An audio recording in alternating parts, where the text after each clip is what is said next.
আল্লামা মুফতি শফি রহমতুল্লাহি আলাইহি তাফসীরে মাআরিফুল কোরআনে মুসলমান সমাজের যে কোনো স্তরের আমিরের জন্য প্রধান 4টা শর্তের উল্লেখ করেছেন, 4টা যোগ্যতার উল্লেখ করেছেন। 4 যোগ্যতা যার মধ্যে আছে তিনিই শুধু মুসলমান সমাজের আমির হতে পারবেন যে কোনো স্তরে। 4 যোগ্যতার কোনো একটি যোগ্যতা যার নাই তার মুসলমান সমাজের আমির হওয়ার অধিকার নাই। কথা বুঝেন কিনা দেখুন। আল্লামা মুফতি শফি রহমতুল্লাহি আলাইহি তাফসীরে মাআরিফুল কোরআনে আমিরের প্রধান যোগ্যতা থাকতে হবে উল্লেখ করেছেন কতটা? 4টা।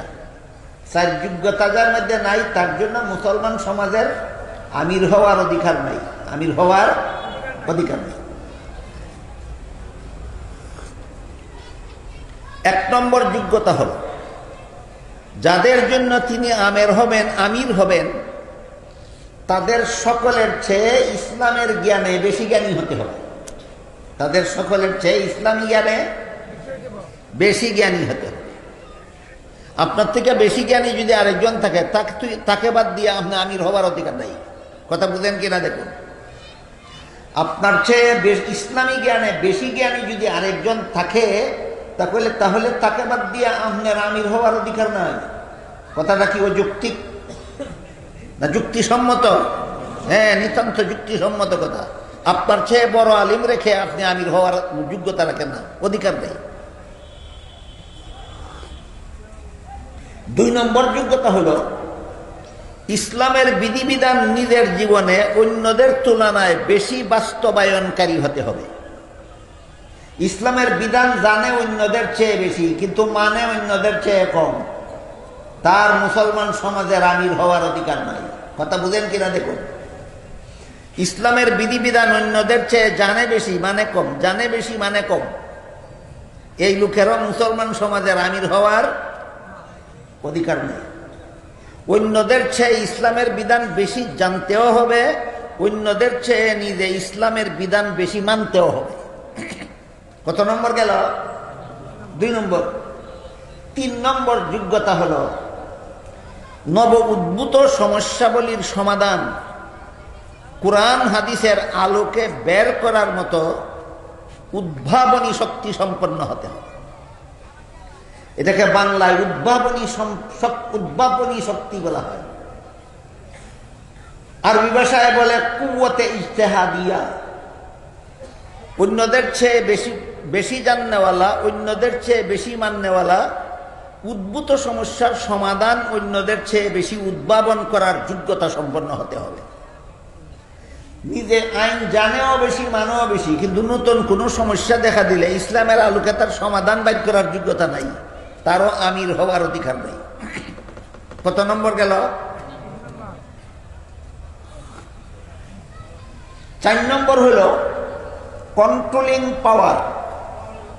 যাদের জন্য তিনি আমির হবেন তাদেরকে সুশৃঙ্খলাবদ্ধ করে রাখার মতো ক্যাপাসিটি থাকতে হবে। এই 4 যোগ্যতার মধ্যে একজনের মধ্যে যদি এই 4 যোগ্যতা অন্যদের তুলনায় বেশি থাকে, আর এই আমির হওয়ার, মুসলমান সমাজের আমির হওয়ার এই 4 যোগ্যতা যদি একজনের মধ্যে অন্যদের তুলনায় বেশি থাকে, তাহলে ইসলামের বিধান মতে সেখানে ইলেকশন চলবে না, সেখানে সিলেকশন হবে। আমার কথা বুঝে থাকলে বলুন, উল্লেখিত 4 যোগ্যতা যদি অন্যদের চেয়ে একজনের মধ্যে বেশি থাকে, সেখানে ইলেকশন দেওয়া যুক্তিসম্মত না সিলেকশন যুক্তিসম্মত? এখানে ইলেকশন চলবে না, এখানে সিলেকশন হবে। এখানে সিলেক্টেড হয়ে যাবেন তিনি, বিনা নির্বাচনে তিনি পাস। এখানে নির্বাচন দেওয়া যাবে না ইসলামের বিধান মতো। এই কথাটা আমাদের সমাজের অনেক বড় বড় রাজনৈতিক পণ্ডিতেরা পর্যন্ত বুঝে না। এই পণ্ডিতদের বুঝাবার জন্য আমি একটা উদাহরণ দিই, শুনে। ধরেন আপনাদের মসজিদে একজন ইমাম নিয়োগ দিবেন, বিজ্ঞপ্তি দিলেন পত্রিকায় যে আমাদের মসজিদে একজন ইমাম নিয়োগ দিব, কারো পক্ষ থেকে কেউ আবেদন করতে চাইলে কমিটির বরাবরে আবেদন পেশ করুন। 2 জনে আবেদন করলো কমিটির কাছে এই ইমামতের দায়িত্ব নেওয়ার জন্য। একজন আবেদনকারী কুরআন তেলাওয়াত সহি, তার পাকনাফাকের মাসালা মাসাইল জানা, নামাজের মাসআলা মাসাইল জানা। আর একজন আবেদনকারীর কুরআন তেলাওয়াত গলত, পাকনাফাকের মাসালাও সঠিকভাবে জানে না, নামাজের মাসালাও সবগুলি জানে না। আপনাদের যার যার বিবেককে জিজ্ঞাসা করে বলুন, এই দুইজনের মধ্যে কাকে ইমাম নিয়োগ দিব? এই জন্য ইলেকশন দিতে হবে না সিলেকশন? এই হইল ইসলামী রাজনীতি আর গণতান্ত্রিক রাজনীতির পার্থক্য। ইসলামী রাজনীতিতে প্রথমে ইলেকশন হয় না, প্রথমে সিলেকশন হয়। আর গণতান্ত্রিক রাজনীতিতে সিলেকশনের যদি আর কোনো ক্যান্ডিডেট না থাকে তবেই শুধু সিলেকশন। আর যদি একজন পণ্ডিত আর একজন গোয়ার, দুইজন যদি ক্যান্ডিডেট থাকে, তাহলে গোয়ার এর পণ্ডিতে হবে ইলেকশন। এর চেয়ে বড় অজ্ঞতা, মূর্খতা জগতে আর কিছু হতে পারে না। ইসলামের বিধান মতে গোয়ার এয়ার পণ্ডিতে কোনোদিন নির্বাচনী লড়াই হতে পারে না। গোয়ার এয়ার পণ্ডিতে নির্বাচনী লড়াই হতে পারে একমাত্র আব্রাহাম লিঙ্কনের এই অমানবিক গণতান্ত্রিক পদ্ধতিতে। আমাদের সমাজে যারা যারা রাজনীতি করেন তাদের অনেকেই গণতন্ত্রের পক্ষে যথেষ্ট পরিমাণ ওকালতি করেন। আমি জানি না এরা গণতন্ত্র বুঝে শুনে গণতন্ত্রের পক্ষে ওকালতি করে নাকি না বুঝে ওকালতি করে। বর্তমান দুনিয়ার বিভিন্ন দেশে সরকার মনোনীত করার যে একটা পদ্ধতি আছে গণতন্ত্র নামে, এই গণতন্ত্রের আবিষ্কারক ছিলেন ভূতপূর্ব আমেরিকার ভূতপূর্ব প্রেসিডেন্ট আব্রাহাম লিঙ্কন। তিনি জন্মগতভাবে ছিলেন ইহুদির সন্তান। তিনি এই গণতন্ত্র বা ডেমোক্রেসির ডেফিনেশন দিয়েছেন এভাবে: government of the peoples, by the peoples, for the peoples. এর অর্থ হল জনগণের সরকার জনগণের দ্বারা জনগণ কর্তৃক মনোনীত হবে। জনগণের সরকার জনগণের দ্বারা জনগণ কর্তৃক মনোনীত হবে। এটা হল গণতান্ত্রিক পদ্ধতিতে সরকার মনোনয়নের সিস্টেম পদ্ধতি। ইসলামের সরকার মনোনয়ন পদ্ধতি এটা নয়। জনগণের দ্বারা যে সরকার মনোনীত হবে একে গণতান্ত্রিক সরকার বলা হয়।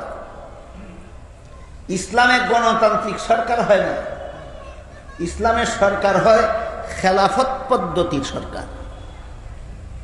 আব্রাহাম লিঙ্কনের রাজনীতিতে হয় গণতান্ত্রিক পদ্ধতিতে সরকার মনোনয়ন, আর ইসলামে হয় খেলাফত পদ্ধতিতে সরকার মনোনয়ন। এই জন্য আমরা যারা রাজনীতি করি এবং রাজনীতির মাধ্যমে দেশে শান্তির পরিবেশ সৃষ্টি করতে চাই, আমাদের প্রত্যেকের বুঝতে হবে ইসলামী রাজনীতি আর গণতান্ত্রিক রাজনীতির ব্যবধানটা কোথায়। ইসলামী রাজনীতি আর গণতান্ত্রিক রাজনীতির ব্যবধান যারা বুঝে না, এরা ইসলামী হুকুমত কায়েমের দাবি করে আর গণতন্ত্রের পক্ষে উকালতি করে। দুটারে গুজামিল দেওয়ার জন্য অনেক সময় বলে ফেলে ইসলামী গণতন্ত্র। ইসলামে কোনো গণতন্ত্র নাই, গণতন্ত্র কোনোদিন ইসলামী হয় না। ইসলামে কোনো গণতন্ত্র নাই আর গণতন্ত্র কোনোদিন ইসলামী হয় না। গণতন্ত্রের আবিষ্কারক হইলেন আব্রাহাম লিঙ্কন, আর ইসলামী খেলাফতের প্রতিষ্ঠাতা হলেন মুহাম্মদুর রাসূলুল্লাহ সাল্লাল্লাহু আলাইহি ওয়াসাল্লাম। আব্রাহাম লিঙ্কনে আর মুহাম্মদুর রাসূলুল্লাহ যদি কোনো পার্থক্য থাকে, আপনাদের ইমানকে জিজ্ঞাসা করে বলুন আছে কিনা। আব্রাহাম লিঙ্কনে আর মুহাম্মদুর রাসূলুল্লাহ কোনো পার্থক্য আছে কিনা? যদি থাকে তাহলে আব্রাহাম লিঙ্কনের গণতন্ত্র আর মুহাম্মদুর রাসূলুল্লাহর খেলাফতেও সেই আকাশ পাতাল পার্থক্য আছে। ইসলামী সরকার মনোনয়নের সিস্টেমে আগে ইলেকশন নয়, আগে সিলেকশন। আগে ইলেকশন না আগে সিলেকশন? আগে সিলেকশন। কিন্তু যদি একই পদের জন্য একাধিক যোগ্যতা সমান যোগ্যতা সম্পন্ন একাধিক ব্যক্তি পাওয়া যায়, তখন ইসলামে সিলেকশন দেয়। কথা বুঝতে পারছেন কিনা দেখেন। মসজিদের ইমামই বলেন আর রাষ্ট্রের প্রধানই বলেন, চার যোগ্যতা যদি একের বেশি লোকের মধ্যে সমান সমান পাওয়া যায়, এলিমও দুইজনের মধ্যে সমান সমান, আমলও দুইজনের মধ্যে সমান সমান, উদ্ভাবনী শক্তিও দুইজনের সমান সমান, আর কন্ট্রোলিং পাওয়ারও উভয়ের মধ্যে সমান সমান, এই ক্ষেত্রে ইসলাম ইলেকশন দেয়। এর আগে ইসলামে ইলেকশন নাই। আব্রাহাম লিঙ্কনের গণতন্ত্রে যোগ্যতার কোনো তক্কালি নাই, যোগ্যতা ছাড়া ওই গোয়ার এয়ার পন্ডিতে ইলেকশন দেয়। আব্রাহাম লিঙ্কনের গণতন্ত্রে আগে সিলেকশন না, আগেই ইলেকশন। গোয়ার এয়ার পন্ডিতে নির্বাচনী লড়াই বিবেকসম্মত নয়, বিবেকহীন কর্মকাণ্ড ছাড়া আর কিছু নয়। ইসলাম বলে গোয়ার এয়ার পন্ডিতে কোনো নির্বাচনী লড়াই হতে পারে না। ইসলামী রাজনীতি আর গণতান্ত্রিক রাজনীতিতে বেশ কম হয়েছে নি? বেশ কম। আরেকটা বেশ কম কই, ইসলামী রাষ্ট্রে সরকার হয়ে থাকেন আল্লাহর প্রতিনিধি। কার? গণতান্ত্রিক রাষ্ট্রে সরকার হয় জনগণের প্রতিনিধি। এখনের পার্থক্যটা বুঝে আসলো কোথা থেকে? আমার কথা ভালো একটু মনোযোগ দিয়ে শুনেন, আমার কথা জবাব দিতে হবে। ইসলামী রাষ্ট্রের সরকার হয় কার প্রতিনিধি? আল্লাহর প্রতিনিধি। আল্লাহর ইচ্ছা অনিচ্ছা বাস্তবায়ন করতে হবে তোমার শাসিত দেশে। যেহেতু ইসলামী রাষ্ট্রের সরকার আল্লাহর প্রতিনিধি হয়, এই জন্য তার মন গড়া কিছু করার অধিকার নাই, আল্লাহর ইচ্ছা অনিচ্ছাই বাস্তবায়ন করতে হবে তার দেশে। আর গণতান্ত্রিক দেশে যেহেতু সরকার কার প্রতিনিধি হয়? জনগণের প্রতিনিধি। এই সরকারেরও নিজের ইচ্ছা মতো করার কিছু নাই, জনগণের ইচ্ছা অনিচ্ছা বাস্তবায়ন করতে হবে দেশে। হালাল হারামের দ্বার দাঁড়লে হবে না। অধিকাংশ জনগণ যদি একটা হারাম কাজ চায়, সরকার তাই করতে বাধ্য। অধিকাংশ জনগণ যদি অসৎ হয়, সরকার অসৎ হতে বাধ্য। অধিকাংশ জনগণ যদি সুদখোর হয়, সরকার সুদখোর হতে বাধ্য। অধিকাংশ জনগণ যদি ঘুষখোর হয়, সরকার ঘুষখোর হতে বাধ্য। অধিকাংশ জনগণ যদি লম্পট হয়, সরকার লম্পট হতে বাধ্য। কোন কোন কোন শাসন ব্যবস্থায়?